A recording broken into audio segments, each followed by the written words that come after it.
Hi Mark, thanks for joining us. Your book, After the Meltdown, it's not the usual economic crisis book. Tell us what's different about it.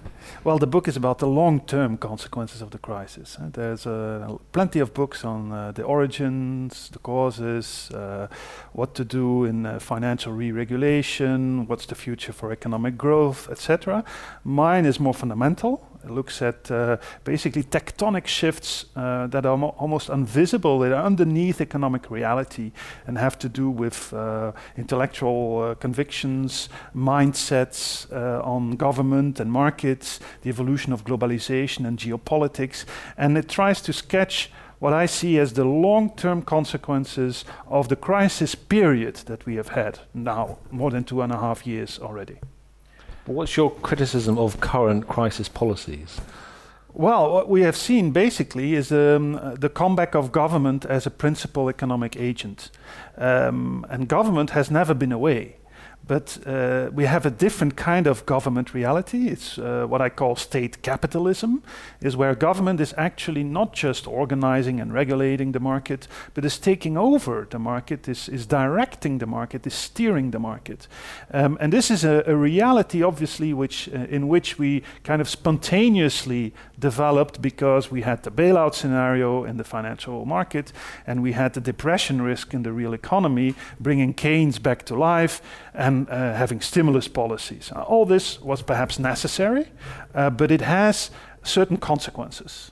Certain consequences that you can call perverse in terms of the potential for sound economic development.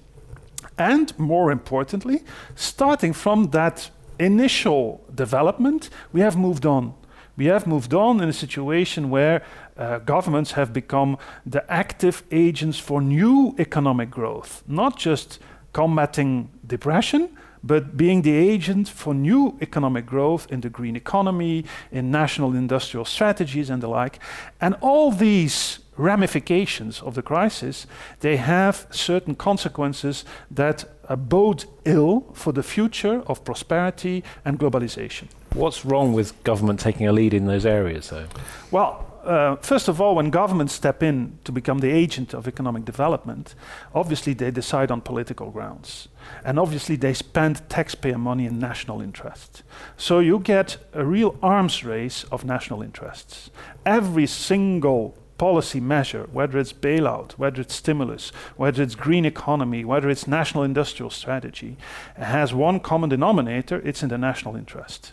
So you have intrinsically, inevitably, nationalistic, protectionistic consequences. And I've documented these in my book.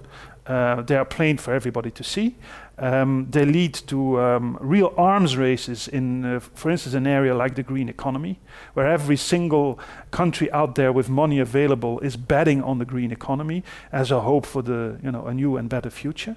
And so this is not the kind of market-led free trade development that have brought us 2 centuries of tremendous economic progress prior to the crisis.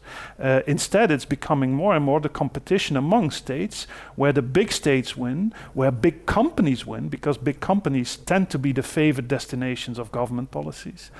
So big states, big governments, big companies come out ahead at the expense of the smaller ones.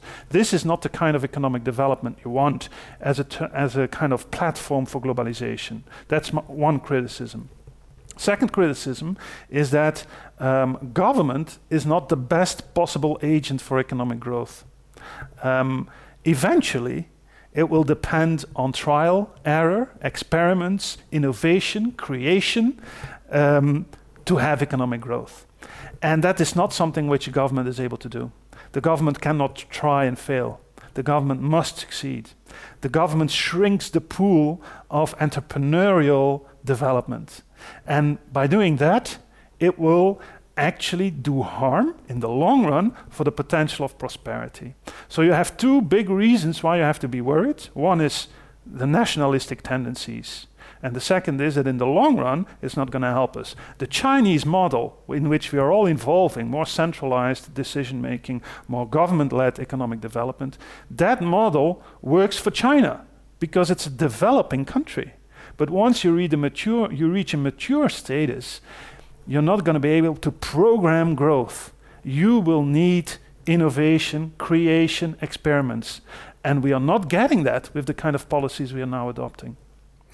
But on the issue of the environment, some people argue that that's different and that does need government intervention. Why do you think that's not the best route? Well, I'm not saying that you don't need government intervention.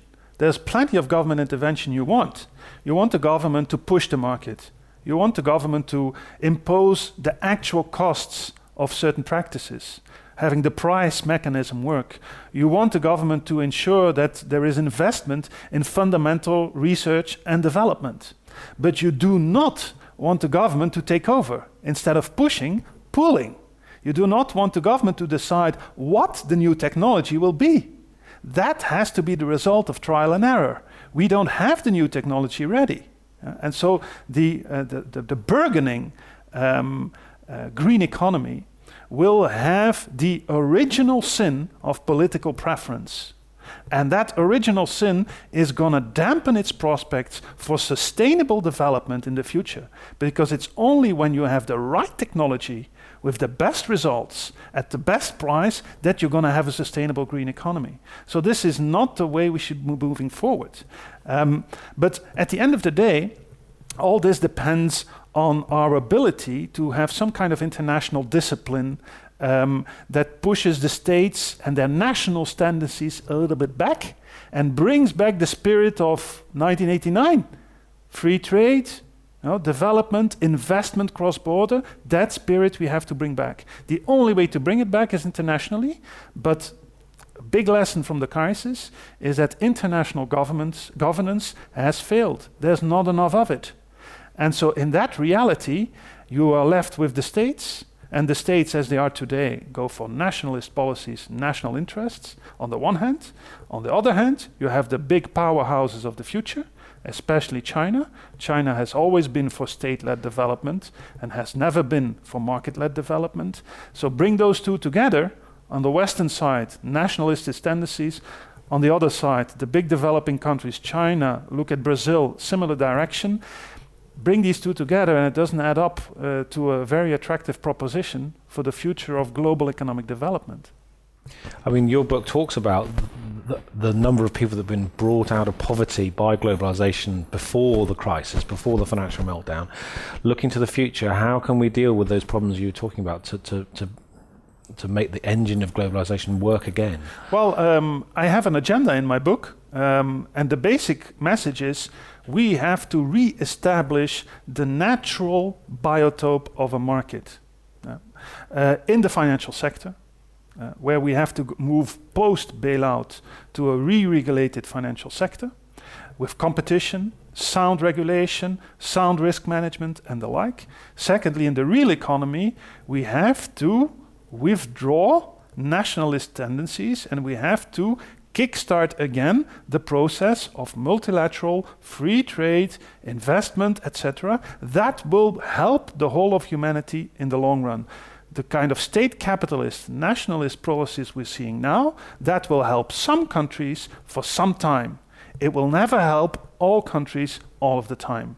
And if your interest is not for the select happy few, the biggest countries, with the biggest available budgets, if your interest is global prosperity, the advance of humanity, the millennium goals of reducing poverty, then we have to move on post-crisis. Great. Okay, thank you very much. You're welcome. Thank you.